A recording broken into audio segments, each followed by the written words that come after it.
السلام عليكم، ازيكم عاملين ايه؟ النهارده هنتكلم عن جبر الخواطر. جبر الخواطر يا جماعه ده طريق للجنه، في طريق كده للجنه المسلم بيمشي فيه لما يكون جابر خاطر حد.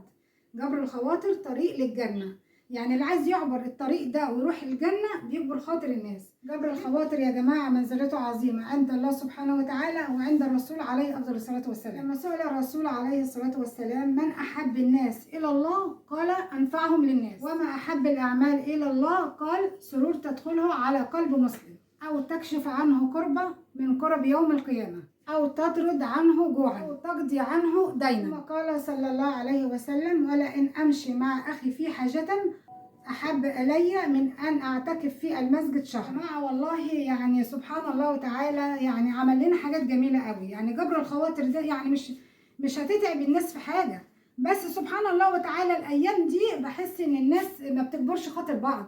انت لو ضحكت بس في وش اخاك كده يعني ابتسامه دي صدقه، فيعني ده ليه برضو الجنه.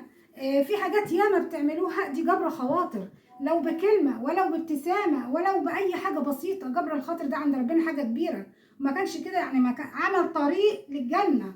فسبحان الله وتعالى مسهل الناس بس ان هم يعملوا اي حاجه هتوديهم ان شاء الله الجنه، بس يعملوا. الايام دي بحس ان الناس كلها بتنقد بعض، ان الناس كلها يعني منتقده بعض، مش عايزين يشجعوا حد على اي حاجه.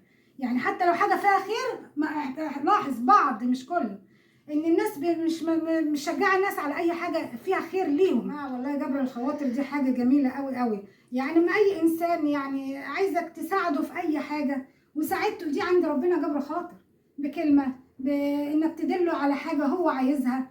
ان هو لو له دين حتى وفكيت عليه وانت معتدل يعني وفكيت عليه، فربنا طبعا دي كلها جبر خواطر. يا جماعه امشوا لبعض في جبر الخواطر، راضوا بعض، اجبروا بعض. يعني دي كلها حاجات بسيطه واحنا في ايام مفترجه، والحاجات دي بتبقى يعني حاجه كبيره قوي قوي عند ربنا سبحانه وتعالى. جبر الخاطر ده طريق للجنه زي ما بيقولوا، فدي حاجه جميله. وابسط حاجه انك انت لما تخدم اي حد بيسالك على اي حاجه وتخدمه في حاجه زي كده، عليه الصلاه والسلام قال ان يعني ما يمشي في حاجه اخاه ده خير من ان يعتكف شهر. سبحان الله في يعني هناك في المدينه، يعني الركعه بقد يعني باضعاف هنا.